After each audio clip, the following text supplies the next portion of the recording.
All right, so today we'll be discussing momentum BTB, break the bank, and we'll dovetail into how you can use AQZ as a method and then frame out a strategy out of it. All right, so to enable us to understand BTB better, I would assume that we are all new to trading, just for like 5-10 minutes. I know some of you aren't, but we'll be having people watching this who might just be new. So basically, when price moves in the market, it doesn't move on a straight line or in a straight line, depending on the phrasal verb you decide to use. Price does something like this. It isn't moving on a straight line, right? It's like, you know, impulse goes up and down for a downtrend, and when it's trending upwards, it does something similar but in the opposite direction, right? So price moves like that. It's more or less like taking a dip and then having a rest and then dipping further. We use this, some people call it Elliott wave, some people call it different names. Nobody pays us for knowing the name, but we just know that price moves in a zigzag manner. And the direction of the move helps us determine the trend. So if price is basically moving in a downward manner like this, creating consecutive higher highs, lower highs, and lower lows. So this is a high, this is a low, but this is a lower high, and this is a lower low. This is another lower high, and this is another lower low. We say we're in a downtrend. The question now becomes that as a trader, what do you do when you know you're in a downtrend? You basically want to sell when you're in a downtrend. However, at some point in time, the trend may change and begin to do something like this. And in this case, we say we're in an uptrend. The trend changes and begin to move upwards. We say we're in an uptrend. So downtrend for the black zigzag, and uptrend for the purple zigzag. If trading were this easy, everybody's going to make money, because if price is trending downwards, you simply sell, and if price is trending upwards, you simply buy. But that's not what happens in real life. You have to pick a direction whether you want to sell or buy, and sometimes while you are selling, price might be pushing upwards. So let's take a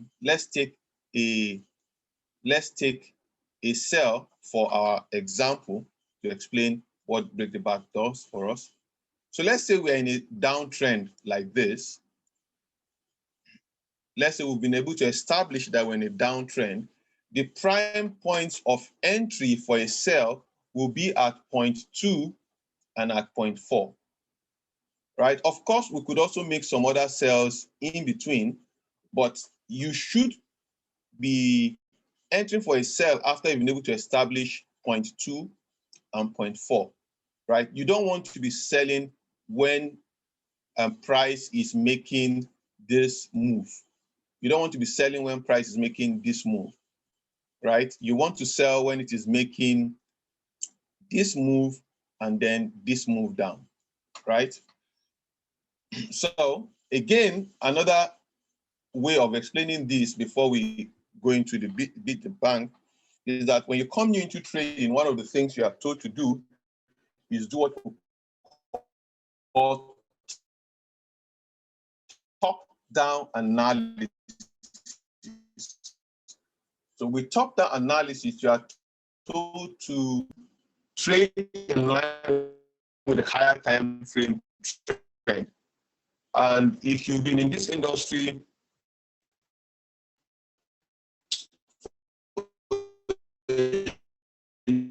little over 2-3 months, you discover that that's a very difficult thing to do It's difficult for the human mind to wrap itself around top down. On a daily time frame, then you go to the H4, confusion embedded in it at the various time frame. And it is very, very rare for you to find one pair that will have the same trend in all of the 4 time frames I just outlined here. And of course, we have more time frames. We have the weekly, we have the monthly, we will have the 3 hours, 2 hours, depending on what you want to do. So it becomes very difficult to find, if you're trading with a higher time frame perspective, then how do you piece all of this together when different time frames might be giving you different things, right? So to be able to do this, you need to understand that, let's take the H4 for our example, that if the H4 is bearish, right, there is the tendency that when the H4 makes this dash, this dotted line, in the H1, or in this case, in the M15,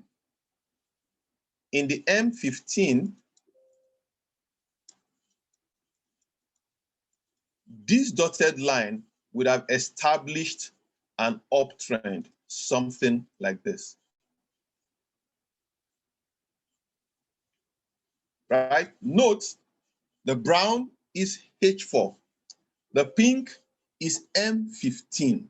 So if you want to use higher time frame or top-down analysis, like we like calling it, there could be some confusion now because the H4 is bearish, the M15 is bullish. And you need to understand that if the H4 is going to eventually be bullish, meaning if the H4 is going to do something like this and then become bullish, it will invariably start from the 15 minutes. The 15 minutes will be the first time frame to start, well, in this case, between H4 and M15, the 15 minutes will first become bullish for an extended period of time before the H4 becomes bullish. So that anticlimax, that disjointedness between,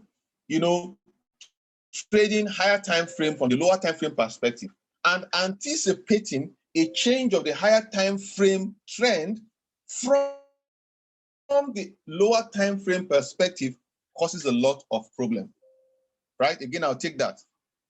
The confusion that arises from trading a higher time frame from a higher time frame trend from a lower time frame perspective, and the fact that the higher time frame trend will not change until it causes a lot of problem for traders, right? So we have a term called break the band that helps us solve the former problem, the former idea I just mentioned, which is trading the higher time frame and trend from the eyes of the lower time frame perspective. So I'm going to undo this now. So we've been able to establish that the lower time frame is bearish, and the higher time frame, I beg your pardon, is bearish, and the higher time frame is in fact creating that dash line pushing upwards. If you look at this from a higher time frame perspective, you will say this is bearish, but you wouldn't want to go in for the sell yet. Why? It is doing what we call a pullback. If you sell within this region instantly as it is, you would have to endure some pullbacks, which traders don't want. Why don't we want pullbacks? It's a tendency for the pullback to continue and then the trend changes while we're still anticipating a bearish trend. We don't want that to happen, right? So we want to have as little pullback as possible while we're still trading in line with the trend. To be able to do that, we could drop down to a lower time frame like 15 minutes. And with the theory that the 15 minutes was first changed before the higher time frame will go in line, we will be waiting for this bullishness in the 15 minutes time frame to change and then become bearish, right? Which could be indicating to us that the lower time frame is now trending in line with the higher time frame. Then we can now, engage our short position, right? So even though the lower time frame is bullish, we wait for signs that the lower time frame bullishness has been exhausted and that it is now becoming bearish to concur with the higher time frame bias. Then we now initiate our sell. How do we do that? To do that, I'm going to introduce us to another term that I want us to watch carefully. So let's see, price is moving in an uptrend, right? Price is basically creating higher highs and higher lows. The only time we would say that this trend is no longer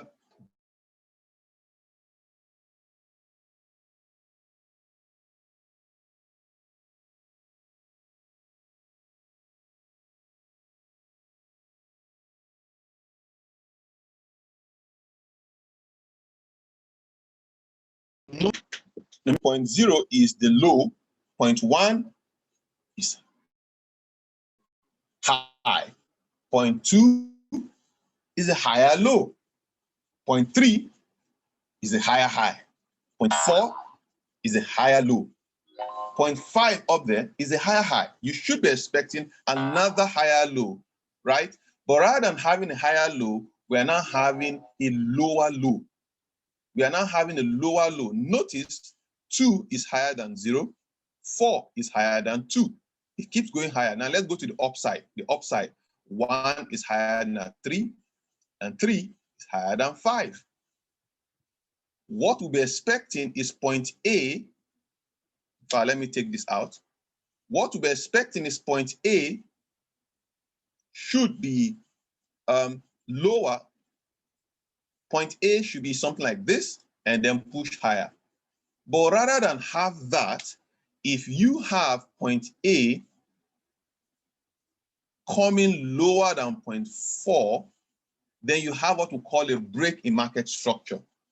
It means the structure of higher highs and higher lows has been violated, has been broken. This is the first sign that the lower time frame might be changing its direction. This is the first sign that the lower time frame might be changing its direction, and then we will begin to look for opportunities to sell from this point. Would we be right all of the time? No. Right? But this is what must happen for the lower time frame to align with the higher time frame. Then the lower time frame automatically changes? No, but it must happen. And it becomes wise for us to watch out for this before taking a trade. Now, so when we have a break in market structure, we would expect a pullback and then a continuation for a downtrend. And at this point, we're already in profits. Now, this pullback, point B, can happen in several ways. And I'm going to use, my marker now to draw this out. So we have an uptrend like this. When we have a break in market structure, we could have a pullback to this point, or a pullback to anywhere between point A, or in this case, let's use the same nomenclature with this, from 0.4 to 0.5. We could have a pullback anywhere between 0.4 and 5, and we'll still have had a breaking structure. The only time we won't have a breaking structure again, the only time that this theory becomes wrong is if we have an extension that goes beyond 5. So now we now have a lower low and a lower high. It means that the trend is now continuing, right? But traditionally, what we would expect to see is that we have a push to somewhere between 0.4 and 0.5, and then price drops lower. In that case, it should have now given us what we call a lower low and a lower high, and that means we are bearish, right? So we could look for our sell anywhere from between 0.4 and then 0.5. So I could basically be looking for a sell from this point to this point, which could basically be anywhere here. I begin to look for my sell. Now let's go back to price action and see how this basically plays out. Right, so all right. I'm going to use AUD-JPY here for an example. So let's say we were basically in a downtrend, price trending down. And to be able to understand this, when we are in a downtrend, we look at our bearish candles as our push to the downside. We look at our bullish candles or series of bullish candles as our push to the upside, right? So here we have push to the downside. Then we have push to the upside. Notice that white candle. You would have been anticipating that we'll have a lower push down, but that was not what happened. Rather, we had this push and that push and this push and that push. This is basically an uptrend, right? So we had this downtrend, then we have price looked like it was moving up. Rather than create a lower low, it created a higher low and then was pushing, right? We will be anticipating to take this sell now. Note that this is the highest bullish candle and this is the lowest bearish candle, right? So this was our push to the upside. Price didn't break above and then price dropped. When price drops below this point, we say we have a break in market structure. And notice how price continued to form lower lows, right? It created a low. That bullish candle is a push to the upside. It created another low. Bullish candle, push to the upside. Then it created another low. We've been having series of lower lows, right? So if you want to look for market structure, you basically look at your candles, the bullish and the bearish candles is what will help you find your highs and low in the market. Now, again, I'm going to do something here. I want you to watch closely. Let me change this and make it something not too contrast. So we have the lowest point, then we have the highest point here. But notice price started coming down. We would have been expecting a lower low. Somebody's writing on my screen. Samuel Oyeleke, you're writing on my screen. Please stop that. So we have the lowest point here. Then we had when it was pushing up, we had the highest push up there. Then we're anticipating that it comes down to create a lower low, but it disappointed the sellers, and then it pushed down up to this point, and then pushed higher, higher, higher, up to that point. So we have this. You see that? Right? I'm taking this to the barest foundational level because I'm assuming we'll have some new people amongst us. So you see, this is the lowest point. You take the bullish candle as your rise. It rose to this point. This became the highest point here, right? All of these candlestick formations were basically happening within the highest bullish candle and the lowest bearish candle. So all of that was happening. We'll consider them as just dancing within the range. But immediately it broke this level. We had a high point, and then we'll have another high point there, right? So we basically have something like this, the lowest point, and a push to the upside, right? So now we're in a bullish trend, so to say. For you to have a trend, you must have 2 points. For you to have a range, you must have 2 points. If I draw something like this here is neither a bullish trend or a bearish trend. You can't conclude, right? If price is still here, you can't conclude that you are either bullish or bearish, because it could just continue going down and make it bearish, or it could continue going up and make it bullish. For you to say you have a bullish trend, you must have 2 touches right? So you must have a low, a high, a higher low, and a higher high. 2 touches, right? So 2. In fact, for you to be able to draw a trend, you must have 2 touches. Then you can draw your trend line on those 2 points and trend line at those 2 points, right? Straight line is basically shortest distance between 2 points, right? And which is a trend line. So you can only have 2. So if you are drawing a bullish trend line like this is an uptrend: high, low, low, high, higher low, higher high. If you're drawing a bearish trend, you basically have 2 points too, right? You're basically having 2 points again. So if you're looking at price action, you should be able to see your points forming. So this was the highest point and this was the lowest point. Price broke that level and gave us this point. Right? So we had something like this. We will become bearish after price comes to take out this level, because what we were expecting is for price to push downwards, something like this, and then push upwards. But rather, price came back all the way down and took out this level. We now have a bearish trend. So go back to how to utilize this in BTB right now. So when we are willing to take a trade, let's go to a pair. We could take somebody suggest a pair for us. Anybody just suggest one pair. We'll look at the H4 and look at the M15 using break the bank and using what we've explained here now. Anybody in the chat box just drop a pair. Somebody said EU, great. So we'll be starting with EU. And I'll go to the 4-hour time frame right now. I'm going to the 4-hour time frame on Euro USD. All right. So here we have Euro USD 4-hour time frame. If you see my chart right now, you would notice something.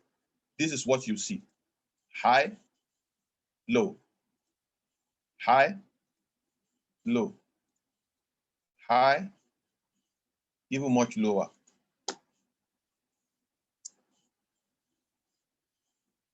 Then high, low. Can you see the trend? So you could basically draw your trend line like this if you're a trend line trader. That's what price was doing. Started from a higher point, created a lower point, created a not too high a point, then created a lower point, and another point. So notice 2 didn't take out 0.0, 4 didn't take out 0.2, 3 went lower than 1, 5 went lower than 3, and here it's 0.6, and then we have 0.7. This is the downtrend. This is a downtrend.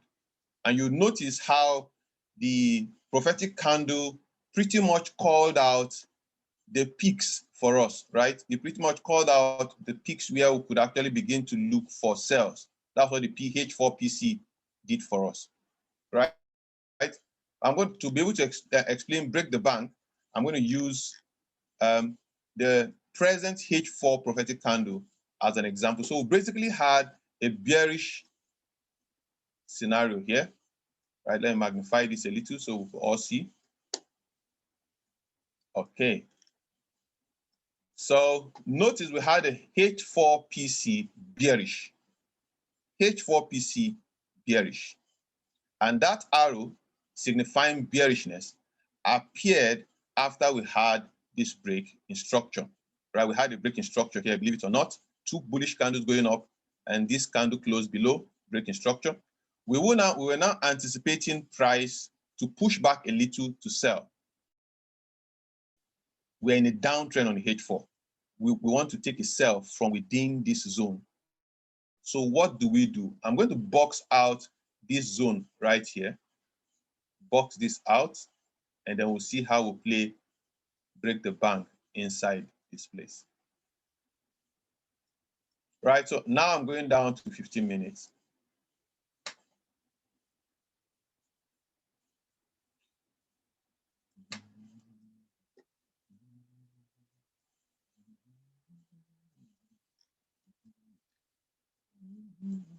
So notice this was the breakdown, the push to the downside. Now let's say you intend to sell Euro USD. You intend to sell Euro USD after that massive push to the downside. So watch again, watch again. Watch this. Let me use light blue. So notice all the way down here were bearish candles. So we take all of those bearish moves. Let me use something like white. All of those bearish moves, nope, brown, yeah. Everything there is a push to the downside. It got somewhere and started printing bullish candles. So it pushed upwards. That was the highest bullish candle.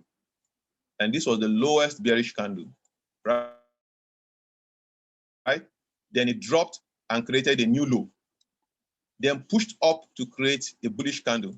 Then pushed down to create a new low. Then pushed up to create a bullish candle. Pushed downwards to create a new low. Pushed upwards to create a new bullish candle, but didn't close above the high of this. Notice the last bullish candle here, all of this just through a week, they never closed above, right? Then it pushed even lower, right? Then finally pushed upwards and closed above our high. Now we have a break in market structure. Why? It has been selling all the while.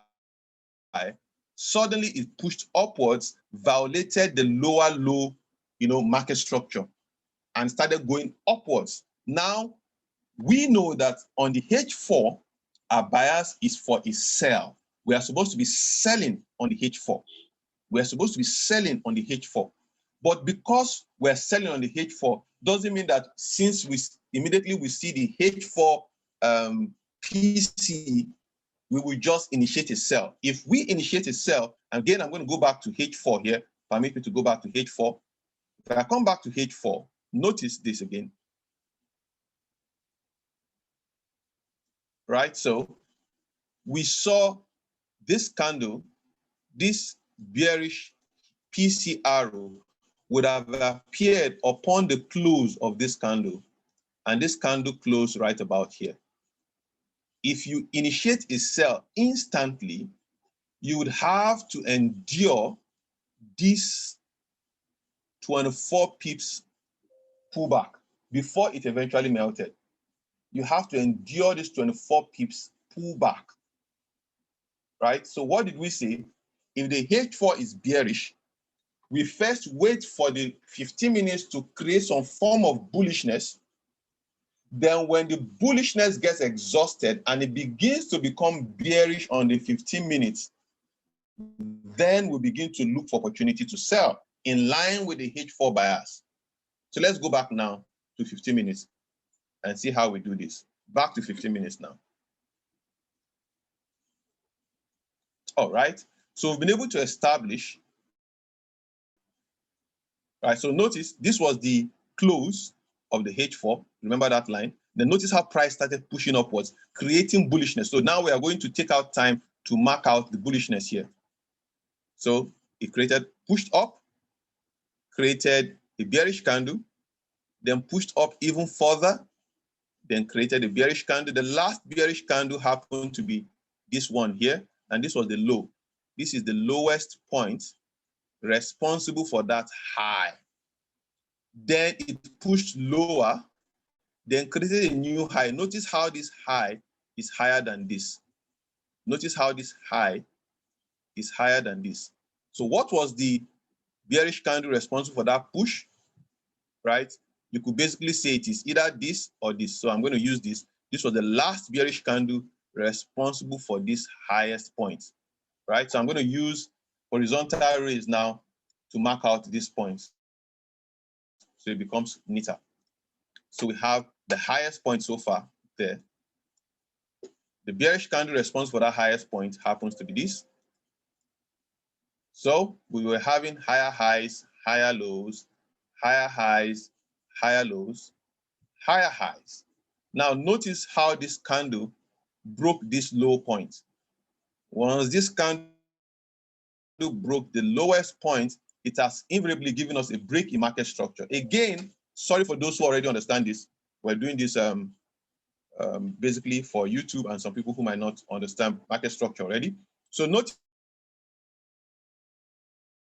on the lower time frame, it was doing this. It was basically going upwards upwards, then all of a sudden it came down and broke this low. So notice it started from this low, pushed upwards, created a low, that bearish candle, pushed upwards even more, created a low. This low is higher than this, which is exactly what we have here.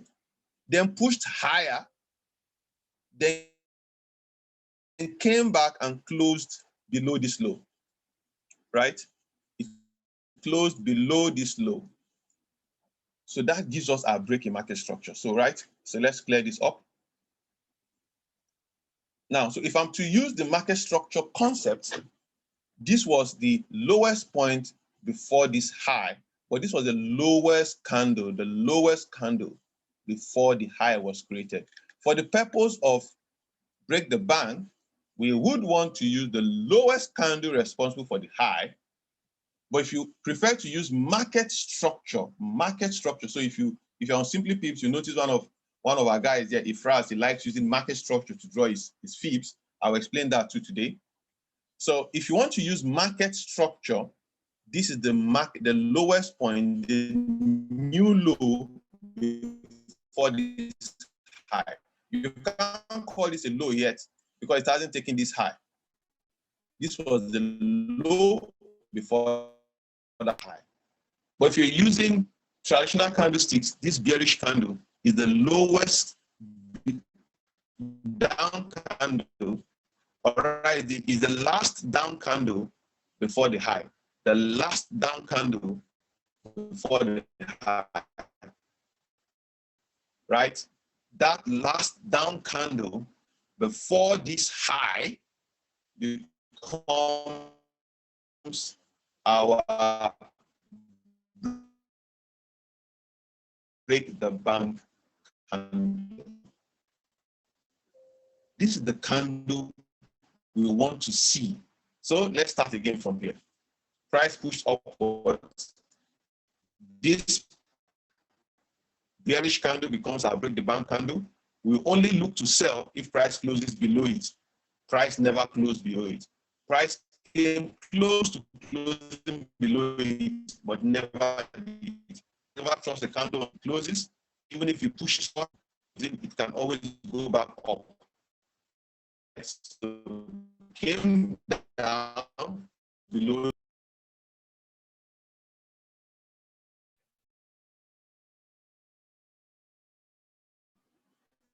Sorry, guys, my network went off briefly. All right, so let's come back. Let's come back here. So notice if you are using that point, this was the break in market structure. So we will now be anticipating sales from the tip of the AQZ block or from our preferred entry.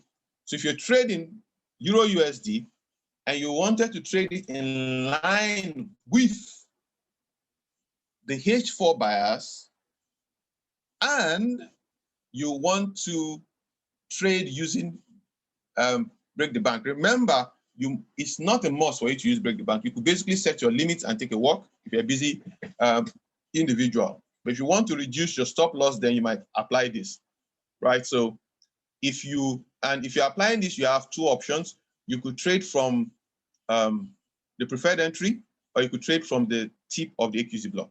If you trade from the tip of the AQZ block, you would have experienced some drawdown, taking you into profit, then pushed back. If you're trading from the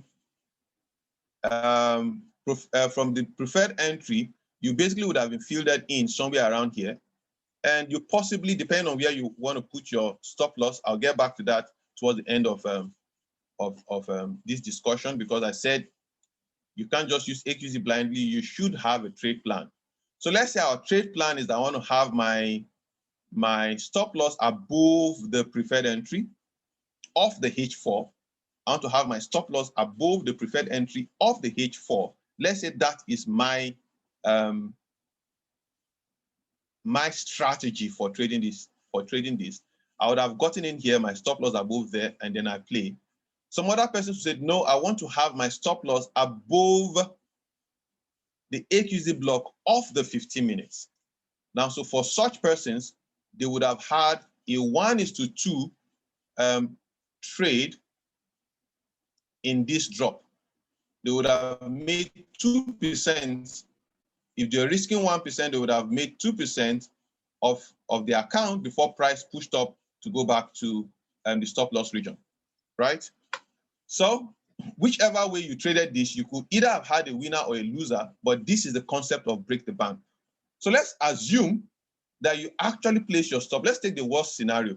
You place your stop loss above the 15 minutes AQZ block, right? So let's not try to make this very sweet. Let's make it as bad as it can be. So you took the trade from there, you were in profit here, you were so happy, you posted your results on Telegram, and shortly after you did that, price started going back up, boom, hit your stop loss, sorry for your loss. Now you've had a losing trade, and why do you have a losing trade? Price violated that bearish move and started pushing back up. So what do? You simply repeat what you did before. You simply repeat what you did before. H4 is still bearish. So you watch out for your higher highs and higher lows on 15 minutes again. So we have a lower point, pushed up, created a new high, came down, created a low, pushed up, created a high, came down, created a low, pushed up, created a high, came down, created a low, pushed up, created a high. You're watching for when price breaks below. So tentatively, you might have seen one opportunity here, again, which would have hit your stop loss. So let's say you're down 2%, no big deal. It happens in trading. Pushed back again, and then you saw a high, then came back down and created an even lower low. So now your break the bank is going to be from that high to this low. I hope you guys can see. Right? So see that? To that low, high to low, high to low. The last bearish candle before the high. Notice how price pushed back up towards your preferred entry and then melted away. I don't care the number of losses you would have had on 15 minutes. Everything here would have paid back for those losses. All the massive push down here would have basically paid down for the loss. So if you want to get the full AQZ without stop points, this basically gave us more than 1:1 whatever it is. Right? To say so many things is to expose us to what each can do before the highest point for a bearish scenario and in a bullish scenario. So let's look for a bullish scenario now and explain this again. So I'm going to take out all the drawings. I'm still going to maintain Euro USD, but this time I'll go back to H4 and try to see if we can locate a bullish prophetic candle. All right, it's been a while we got a bullish prophetic candle, so we don't have to scroll too far on 15 minutes. Let's look for a pair perhaps that would have given us a bullish PC recently.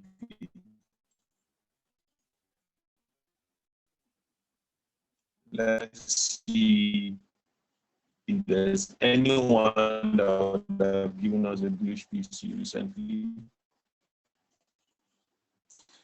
UC, as somebody mentioned UC. All right. Let's start with EN, then we might go back to UC later on, no problem.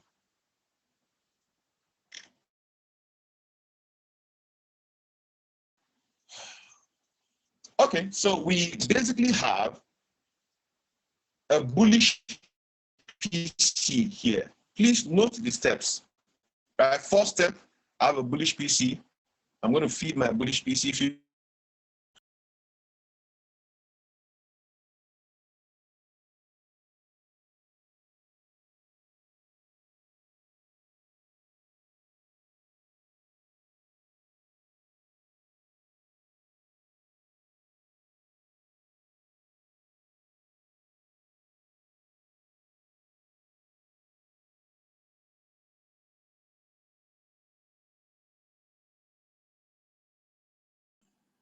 All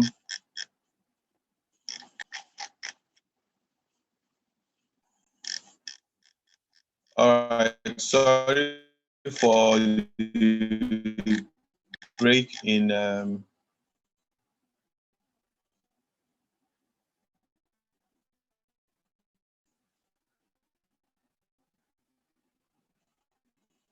sorry for the break. The network seems to be, connection seems to be fluctuating. All right, so here we are. Let's wait for my screen to come up. I'm sure you can see my screen. All right, you can see my screen right now. So let's move on.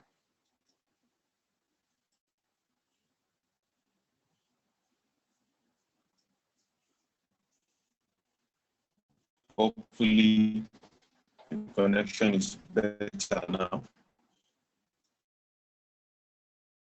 So basically had this break in market structure now.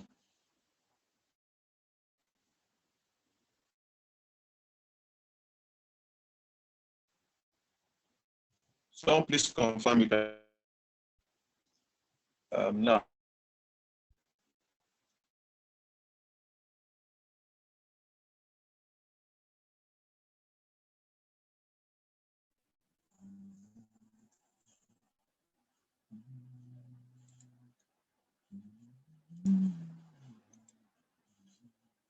All right, I'm sorry for the network seems to be poor. Let's see if we could wrap this up quickly then. So this is a bullish H4 PC. We had that break. We had this bullish candle closing above the bearish candle, and the PC therefore appeared. We said if the H4 is bullish, we won't blindly just initiate a sell or a buy in this case, simply because the H4 is bullish. If you do that, you would have to endure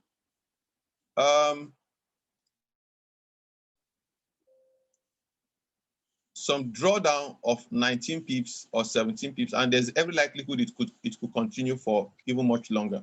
So you want to wait for a break in market structure on the lower time frame, which we call the BTB. So I'm going to go down to 15 minutes now. I'll put a horizontal line, a vertical line on this bearish candle that we delineate when we actually started printing down candles on the H4. So we're going to go down to the 7th of June on 15 minutes. 15 minutes, 7th of June, go to. All right, so here we are. So we had that push up. We start looking for the push down. Right, so let's analyze this together now. So we had this bearish candle pushing up, this bearish candle responsible, this bearish candle responsible for that high. So still an uptrend. We want to see a downtrend first. At this point, it was still pushing upwards. We want to see a downtrend that is broken to the upside for us to buy. So this was the highest point, and price started coming downwards, created a low, pushed up, and created this low. So when price basically broke this high, notice this high here. Notice this high point, right? That was the last bullish candle before this low. When price broke it at this level, right, we're looking for opportunities to buy. We're invariably looking for opportunities to buy. So this was the lowest point before that. So we will be feeding this time for a bullish scenario. We are looking at the last bearish candle, price pushed above and broke. So here we have from this point to this. Right? See this, notice how price broke that level. Notice how price came back straight to the PC. Again, we could have entered from the tip of the block or the preferred entry, and then notice how price moved from that point. If you're going long again, we could basically take our long position, have our entry at that point, stop loss below the low of the AQZ block, and this basically would have given us a possible 1:8, and of course, you know, it even went much higher, right? But you could basically do your 1:3, 1:5 from this trade and be out. Again, in summary, if you have a H4 higher time frame, rather not necessarily H4, you have a higher time frame bearish bias, you go down to a lower time frame and look for a counter bias. So the higher time frame is bearish, you look for bullish trend in the lower time frame and now wait for a violation or a change of that bullish trend into a bearish trend in agreement with the higher time frame, then you take your sell. If it was a bullish scenario on a higher time frame, you look for a bearish scenario in the lower time frame and then look for a change of that bearish scenario into a bullish scenario for you to take your trade on a higher time frame. That is how you use the break the bank. Once in a while, you have some losing trades, but at the end of the day, you still have to you have some winning trades, which is taking me back to how we're going to wrap up today. So the market is multilingual. Basically, it tells you what you want to see. So it's better you speak just one language with the market. If you want to trade using break the bank, trade using break the bank. If you want to trade using the golden ladder, Papa Pips explained the golden ladder yesterday, trade using the golden ladder. If you want to trade using dollar cost averaging, where you basically set up your sell limits or buy limits on a higher time frame. So let's say for this, for instance, when we had the bullish PC, we basically could have had our entries at the tip of the block for a retest, could have had our entry at the middle of the block, and then could have had our entry at preferred entry. We could have had 3 entries, for instance. Price picked up first and second and then moved. You could also say, I don't want to have 3 entries. I want to have just 1 entry and I want it to be spotted at the preferred entry, or I want it to be spotted at the middle, or I just simply want it to be at the block. You have to have one method, or at maximum 2, that you hinge on, that you stay on. If you keep shifting your entry criteria, your results will be haphazard. Your result will be, won't be what you want to have, right? You won't be able to gauge whether you're actually making progress or not because you are shifting grounds. In trading, you have to be disciplined, right? I'm going to show you guys something here, right? If some of you know FTMO, let me see if I can bring up screenshot of one of the things you see in their back office for FTMO here. So if you trade in FTMO and you go to the mentor application, you find things like this. If you go to the mentor application, you can find it here for those of you trying FTMO out. You could actually download this and attach it to your MT4 on the desktop. You could set up your daily max daily loss. You could set up your total overall profit. You could set up the open position count. For instance, you could say, I don't want to have more than 4 trades open at the same time. If you have more than 4 trades open at the same time, it's going to raise an alarm and let you know. If you don't want to trade any pair for any reason, you could put it here as your forbidden instruments. And even if somebody you trust gives you a signal and you fall into the trap of taking it, it's going to tell you you just broke one of your rule, right? If you want to be breaking even, you could set your break even definition here, right? Trading profitably for a long period of time. I'm not talking about having 2,000% of your account now, and then you won't repeat it again until 2030. If you want to have steady, constant, consistent profit making in your trading career, you must have a trade plan. The AQZ Fibs on its own is a tool that can help you generate a trade plan. You could decide that with my AQZ Fib, I'm going to make a trade plan with my AQZ Fib by entering at the preferred entry and then taking my take profits at A1, A2, A3. If that is what you want to do, then you have no point taking your trades at the tip of the box. You should be taking your trade from the preferred entry. If you want to have a dual entry strategy, where you say, I'll take some of my trades from the preferred entry and the other one from the tip of the box, then you should also define that, and it should be written, and you shouldn't deviate from that. In other words, you could say, I'll take 50% of my trade from preferred entry and take 50% of my trade from the box. So there are times price will just pick only the top one and then move without coming back to preferred entry. If that is what you want to do, you should have it in your trade plan and don't deviate from that. Now, I've also mentioned that even though we call these light blue parts, even though we call them take profit 1, take profit 2, and take profit 3, if you are entering from this line here, the middle one, then the black line there becomes your TP1. Then the next black line there becomes your TP2, right? So if you are entering from the tip of the box, the black line here becomes your TP1, and like that. If you have an haphazard way, so today you are trading break the bank, beat the bank, the next time you are trading the ladder, and the next time you are trading one other way, you will eventually blow your account. You will eventually lose money because you have to see the market one way and one way only. And at max, your brain can adjust to seeing the market maybe in two formats. Why? You see what you want to see in the market. So somebody trading break the ladder or the golden ladder. This is a break above this zone. The person is waiting for a pullback for a buy. Is a break above the zone. The person is waiting for a pullback for a buy. That's what your eyes will see at first.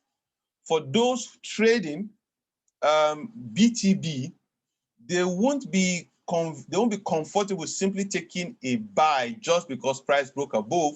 They might want to go down to 15 minutes to look for break the bank to enter a trade. You need to have that by back of your mind. You can't trade haphazardly. You must have a strategy, and your strategy must have three things. It must have entry and exit. Basically, we call them, entry and exit points as one, or you could treat them separately. It must have an entry. What would you see before you go into the trade? What must you see, or what must happen before you get out of the trade? Your strategy must have time. And by time is broken into two. What time of the day do you want to trade? You can't employ a strategy that allows you to trade 24/7. You eventually miss out on some trades and you get fatigued. You must have a strategy that tells you what time of the day you should get into a trade. You must have a strategy that tells you what time frame you should look at when trading. You can't trade all of the time frame, right? So the weekly can be bearish and the H4 will be bullish. So if you are looking at higher time frame and you want to trade off 15 minutes, which of the time frames are you going to consider? The weekly or the H4? You just have to pick one, right? You must have time frame in terms of times of the day you want to trade. Personally, I trade London and New York and nothing else. You might want to trade Asia session depending on the time zone, right? So you must also have time frame. So if you trade the H4PC, switch H4PC and 15 minutes break the bank, or H4PC and I'll stagger my entries. And anybody can say anything they want to say about the weekly or the monthly. You're no longer interested. If you get involved in the monthly and the weekly excessively, you will lose identity. And once you lose identity, you lose your money to the market. Your strategy must have risk management. So AQZ, the fee for it, for instance, gives you its own risk management. You have where you can enter and where you can exit. But let's say you don't want to use the PC and the A1 and A2s, and you want to use the break the bank, beat the bank. Even at the beat the bank lower level, it takes profits. Now you must know that whatever risk management you employ, stop losses cannot be avoided. So if you're trading off the 15 minutes and you decided that you're going to use the end of the 15 minutes AQZ block as your stop loss, and price hits your stop loss, maybe 2 to 3 times back to back, if you change your mind and say, I'm going to use the end of the H4 PC for my stop loss? Well, you know the answer. You could also still have 2 to 3 back-to-back stop loss hits. Changing, flip-flopping from one strategy to the other in terms of your risk management won't stop you from having stop loss. There are certain things you should consider before determining your risk management. What is your win rate and what does it dovetail into in terms of percentage wins? You have to do that on your own. And you have to do it in such a way that it suits your personality. What works for Doug or Papa Pips or Bishopraj or somebody else might necessarily not work for you. You need to create your own identity in the market, right? So whatever strategy you use using the AQZ, if it doesn't have any of these 3 or 4 points, depending on how you put them in a bucket, then you are gambling.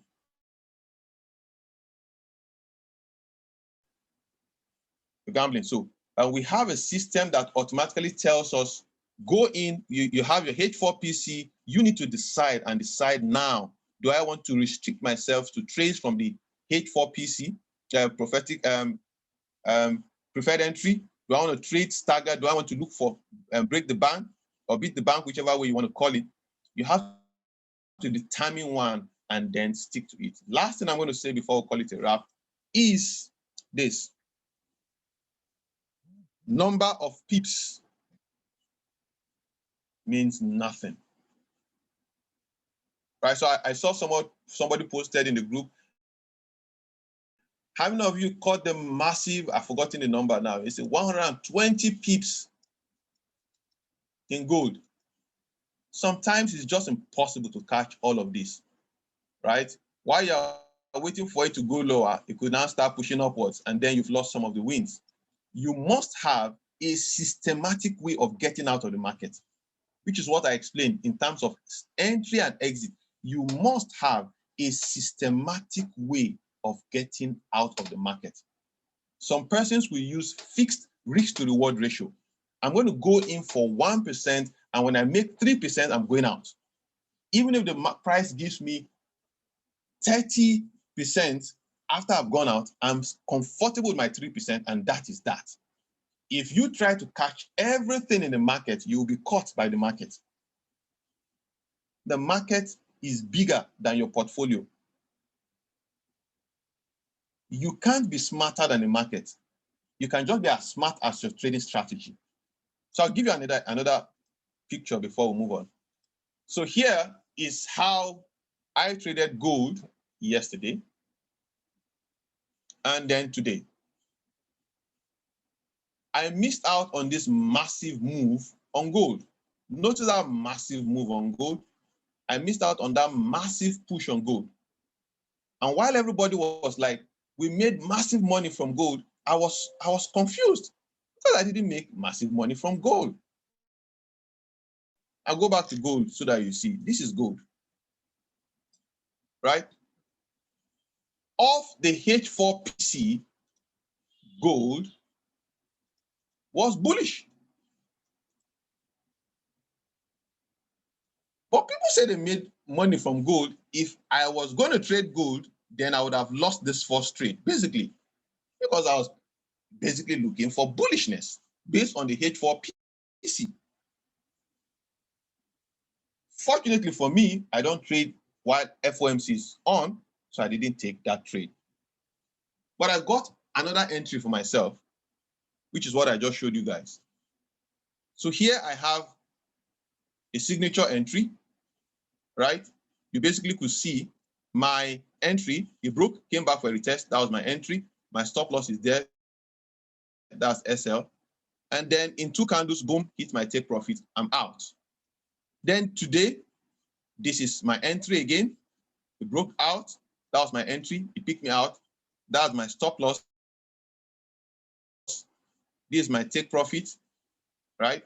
Boom, hit my take profit again. So 2 winning trades, I risked 1% for 2%. So I've made 2%. While this, then I came back again the next day, risked another 1% for 2%, 4%, I'm 4% up, right? You don't have to catch everything. You just have to have a fixed way of looking at the market. And don't get confused by people saying, oh, we made 1,700 pips. Do you need to make 1,700 pips to make money from this market? You don't need to make 1,700 pips to make money from this market, ladies and gentlemen, except if you are new. You don't need to make 1,700 pips to make money from this market. And again, you need to note this. I'll use this as an example. If I go short from here, my stop loss is up there, and then my take profit is down here. Note this. This guy has a stop loss. Now let's use something that will be easy to read, something like GBP AUD. Yep, let's use GBP AUD. So let's say this guy has a stop loss of 40 pips, or no, of 50 pips. Stop loss of 50 pips, and then he makes a take profit of 200 pips. Stop loss of 40 pips, take profit of 200 pips.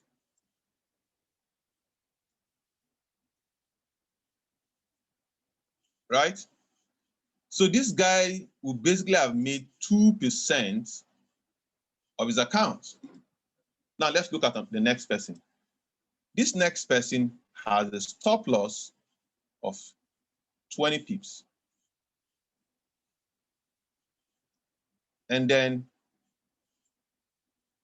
take profit of 100 pips.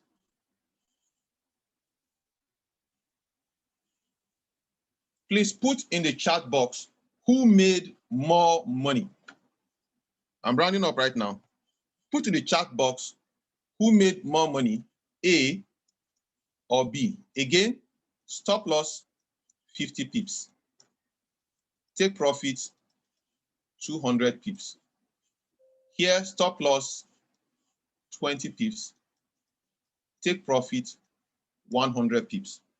Ladies and gentlemen, put in the chat box who made more money.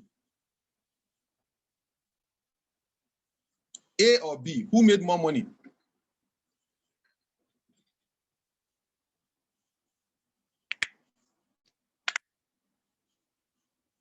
Thank you so much.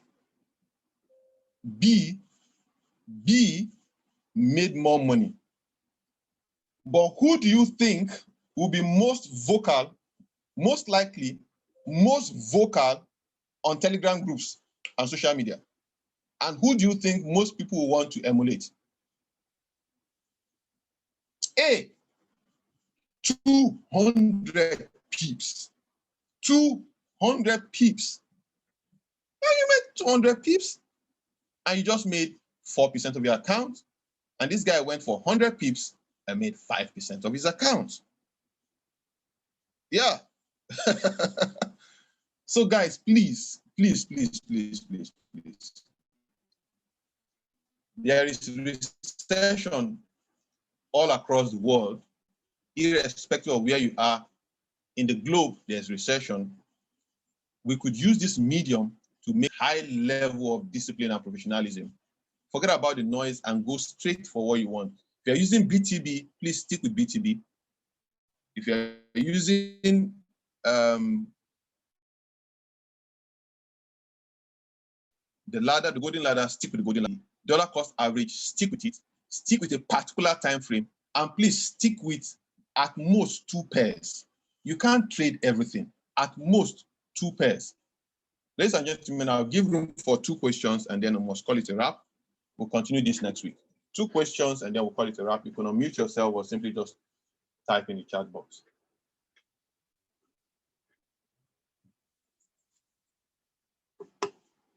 Sorry if we went too low. We needed the new guys among us. Some of you have been chatting us privately, which was why. Yeah, go ahead, please.